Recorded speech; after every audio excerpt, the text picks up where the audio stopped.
আমার আপনার সবার প্রার্থী সুজাতাকে 4 নম্বর বোতাম টিপে ঘাসের উপর জোড়া ফুল চিহ্নে আপনাদের ভোটাধিকার প্রয়োগ করে জেতাতে হবে। আর 4 নম্বর বোতাম টেপা মানে 5 বছরের বঞ্চনার জবাব দেওয়া, আর এই 2 নম্বরই নেতাগুলোর গায়ে 4টে করে কষিয়ে গণতান্ত্রিকভাবে থাপ্পড় মারা।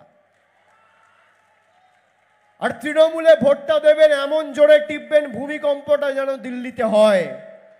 যারা আমাদের লাঞ্ছিত বঞ্চিত করেছে, ভারতবর্ষের প্রধানমন্ত্রী আসবে, দেখবেন 5 বছর বিষ্ণুপুরের মাটির জন্য কি করেছে বলতে পারবে না। বলেছিল গঙ্গা জল ঘাটিতে স্টেডিয়াম করব, 1 কুড়ুল মাটি ফেলতে পারেনি। একটা খুঁটি পুঁতে কোনো গ্রামে একটা 5 ওয়াটের বাল্ব লাগায়নি। সে নাকি ডবল ইঞ্জিন সরকার করে মানুষকে উন্নয়নের পরিষেবা দেবে। আমি আপনাদের বলবো, এই মিথ্যাবাদীগুলোর প্ররোচনায় পা দেবেন না। কানে শুনে নয়, চোখে দেখে সিদ্ধান্ত নিতে হবে। আপনি দেখুন, আপনার কোভিডের সময়, আমফানের সময়, বজ্রপাতের সময়, ঘূর্ণিঝড়ের সময় আপনার যখন বিপদ আসে, দুঃখ হয়, এই বিজেপির পরিযায়ী বসন্ত কোকিলগুলোকে আপনি চোখে দেখতে পান না। তৃণমূল কংগ্রেসই পাশে থাকে। যে পাশে থাকে তাকেই জেতাতে হবে। আগামী দিন এই 2 নম্বরই চরিত্রহীন লম্পট বিজেপির প্রতিনিধিকে তাড়ান, আর 4 নম্বর বোতাম টিপে সুজাতাকে দিল্লিতে পাঠান। আমি আপনাদের বলছি, ভারতবর্ষে নতুন সরকার তৈরি হবে 4 তারিখ। তার 3 মাসের মধ্যে বাংলার বকেয়া পাওনা 1,64,000 কোটি টাকা আমরা বাংলার মানুষের কাছে নিয়ে আসবো, এবং সেই টাকা আগামী দিন যাতে বাংলার সার্বিক উন্নয়নে বাঁকুড়া, বিষ্ণুপুর, পুরুলিয়া, ঝাড়গ্রাম সর্বত্র আমরা মানুষের কাজে সেই টাকা খরচ করে মানুষকে আরো দুহাত ভরে পরিষেবা দিতে পারি, কার্যত সেটা সুনিশ্চিত করব। এখন আমাদের সরকার এত আর্থিক বোঝা, এত আর্থিক বাধা বিপত্তি প্রতিকূলতা থাকার পরেও আপনারা ভাবুন, 25,000 কোটি টাকা খরচা করে আমাদের সরকার লক্ষ্মীর ভাণ্ডার দিচ্ছে। তাহলে যদি 1,64,000 কোটি টাকা আসে, তাহলে মানুষ কিভাবে পরিষেবা পাবে? প্রত্যেকটা বিধানসভায় বাড়তি 50 কোটি 60 কোটি টাকার রাস্তা, ব্রিজ, হাসপাতাল তৈরি করার সুযোগ আমাদের সরকার পাবে। এই টাকা আমাদের টাকা, গরিব মানুষের টাকা। আজকে সেই টাকা নরেন্দ্র মোদী গায়ের জোরে আটকে বাংলা থেকে টাকা তুলে নিয়ে গিয়ে আপনার ছাদের টাকা তুলে নিয়ে গিয়ে নিজের বাড়ি বানাচ্ছে। আমরা সেই কারণে বলছি, যারা তপশিলি মায়েদের, বোনেদের অধিকার কেড়ে নিতে চাইছে, বিজেপি বলছে অভিন্ন দেওয়ানি বিধি, বিজেপি বলছে যে রিজার্ভেশন অর্থাৎ সংরক্ষণ যে ব্যবস্থা, সেটাকেই আগামী দিনেরা তুলে দিতে চাইছে। আমি আপনাদের বলছি, যারা তপশিলি মায়েদের ধারক বাহক বলে নিজেদের দাবি করে, বিজেপির অধীনস্থ উত্তরপ্রদেশে ভারতবর্ষে তপশিলীদের উপর অত্যাচারের ঘটনা সব থেকে বেশি 1 নম্বর স্থানে রয়েছে। 2 নম্বর স্থানে রয়েছে রাজস্থান, 3 নম্বর মধ্যপ্রদেশ, 4 নম্বর গুজরাট, 5 নম্বর মহারাষ্ট্র, 6 নম্বর বিহার। সর্বত্র বিজেপি শাসিত। আর অন্যদিকে মমতা বন্দ্যোপাধ্যায় সাধারণ মানুষকে যেমন 1000 টাকা লক্ষ্মীর ভাণ্ডার দিয়েছে, তপশিলি মায়েদের, তপশিলি জাতি উপজাতি তালিকাভুক্ত দিদিদের, বৌদিদের, মায়েদের 1000-এর জায়গায় এখন 1200, আর বছরে 12,000-এর জায়গায় 14,400 টাকা করে দিচ্ছে। আগামী দিন যাতে এটা অব্যাহত থাকে, যারা আমাদের অধিকার থেকে আমাদের বঞ্চিত করেছে তাদেরকে বিতাড়িত করার লড়াই। আজকে এখানে 16 তারিখ খুঁটি পুজোটা করে দিয়ে গেলাম, অঞ্জলিটা আপনারা 25 তারিখ দেবেন, আর বিসর্জনটা 4 তারিখ দিল্লির বুকে হবে। কি মায়েরা, বিসর্জন হবে তো? গরমে কষ্ট হলেও। আর যারা এসছেন, আমি যেই কথাগুলো বললাম 10 জনকে গিয়ে বলুন। আর আমি বলছি, আমি তৈরি, বিজেপির যদি কোনো নেতার ক্ষমতা থাকে আসুক সামনাসামনি। 10 বছরের রিপোর্ট কার্ড নিয়ে, যে বাঁকুড়ার জন্য বিজেপির নেতা মন্ত্রীরা কি করেছে, বিষ্ণুপুরের জন্য কি করেছে, আর আমরা কি করেছি। আমরা তৈরি, বিজেপি শ্বেতপত্র প্রকাশ করুক 3 বছরে 2021-এ হারার পর 10 পয়সা আবাসের দিয়েছে। সৌমিত্র খাঁ যদি প্রমাণ করতে পারে আমি রাজনীতি করব না, আমি সামনাসামনি কথা দিয়ে যাচ্ছি। আর আপনাদের আবার বলছি, আগামী দিন কষ্ট হলেও, গরম বেশি পড়লেও, বৃষ্টি বাদলের দিন হলেও ছাতা হাতে বেরোবেন। আমি চ্যালেঞ্জ করছি, প্রায় 2000 বুথ আছে এই লোকসভা কেন্দ্রে। সৌমিত্র খাঁকে বলবো, এখনো 25 তারিখ যদি ভোট হয়, প্রায় 8 দিন সময় আছে। প্রধানমন্ত্রী নাকি এখানে সভা করতে আসছে। আমি বলবো সেই মঞ্চে আমাকে ডাকা হোক।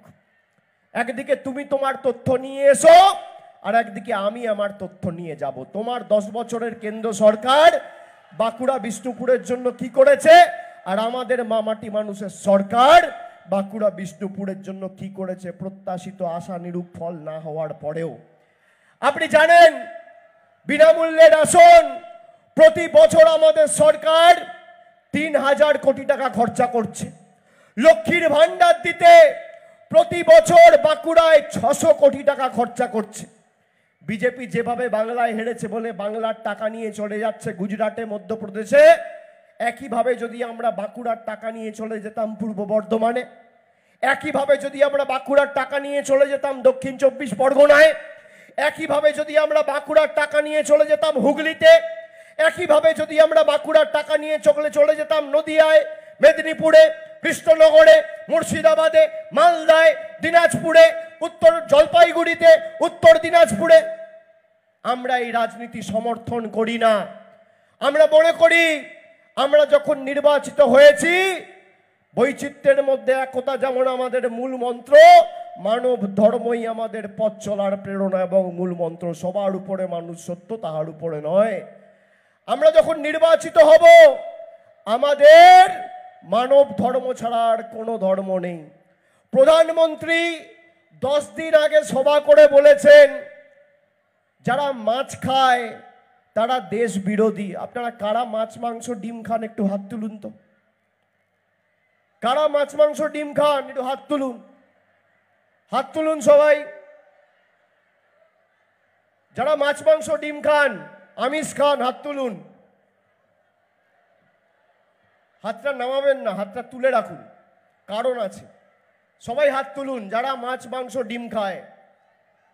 এবার আপনারা বলুন, প্রধানমন্ত্রী বলছে আপনার দেশপ্রেম নিয়ে প্রশ্ন তুলছে, আপনাকে দেশ বিরোধী বলছে, আপনি মাছ মাংস ডিম খান বলে। আপনারা একমত? একমত? হাতটা নামাবেন না, হাত তুলে রাখুন।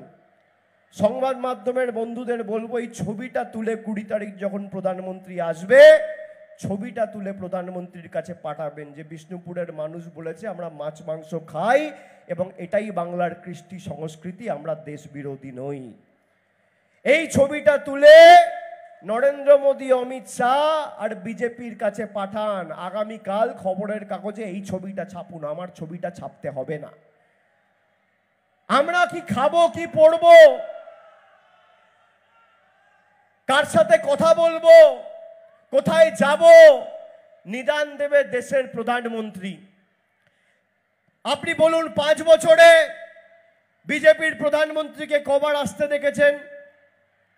এই ইন্দাসে গত বছর বজ্রপাতের কারণে প্রায় 50 জন গুরুতরভাবে জখম হয়েছিল, আহত হয়েছিল। আমি ইন্দাসে এসে এক একজনের সাথে দেখা করেছিলাম, আর্থিক সাহায্য দিয়েছিলাম। একজন মারা গেছিল, সৌমিত্র খাঁকে অনুবীক্ষণ যন্ত্র দিয়ে খুঁজে পাওয়া যায়নি, তৃণমূলের কর্মীরা পাশে দাঁড়িয়েছে।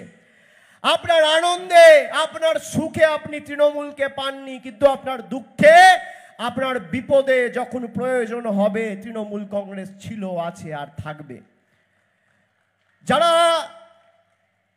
বড় বড় ভাষণ দেয়, দেশপ্রেম নিয়ে কথা বলে, এই সোনামুখীতে মণিপুরে জঙ্গি হামলার কারণে একজন জওয়ান নিহত হয়েছে, তার বাড়িতে একবার সৌমিত্র খাঁ গিয়ে জিজ্ঞেস করেনি যে পরিবারে সবাই ভালো আছে তো? করোনার সময় আপনি বলুন, আপনার পরিবারে একজন বিজেপির কোনো প্রতিনিধি গিয়ে জিজ্ঞেস করেছে মা দুমুঠো খেয়েছো? পরিবারে সবাই ভালো আছে? সবার শরীর ঠিক আছে? কোনো অসুবিধা হচ্ছে না তো? যখন আসে ভোট আসে তখন এদের মানুষের কথা মনে পড়ে।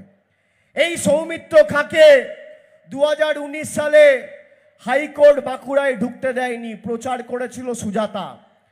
আর সৌমিত্র প্রচার করেছিল কোথায়? খণ্ডঘোষ বিধানসভায়, যেখানে প্রচার করেছিল 30,000 ভোটে হেরেছিল।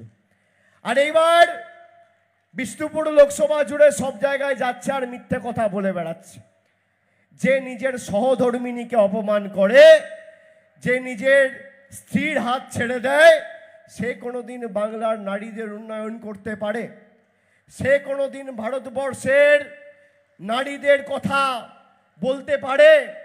সে কোনোদিন সমাজের পিছিয়ে পড়া মানুষ, তপশিলি জাতি, উপজাতি, জনজাতি, মূলবাসীদের অগ্রাধিকারের কথা দিল্লির বুকে তুলতে পারে? আপনি দেখুন, বিজেপির নেত্রী বলছে লক্ষ্মীর ভাণ্ডার বন্ধ করে দেবো। সৌমিত্র খাঁ প্রচারে গেলে খালি জিজ্ঞেস করবেন যে এই লক্ষ্মীর ভাণ্ডার যে নেত্রী বলেছে বন্ধ করে দেবো, আপনার অবস্থান কি, ব্যবস্থা নেননি কেন? এই সৌমিত্র খাঁ 2 বছর আগে 2022 সালে নীলাদ্রি শেখর দানা আর অন্দার বিধায়ক অমর সাকাকে পাশে নিয়ে বলেছিল আমরা বাঁকুড়াকে আলাদা রাজ্য হিসেবে কেন্দ্রের কাছে আবেদন জানাচ্ছি যাতে পৃথক রাজ্য হয়।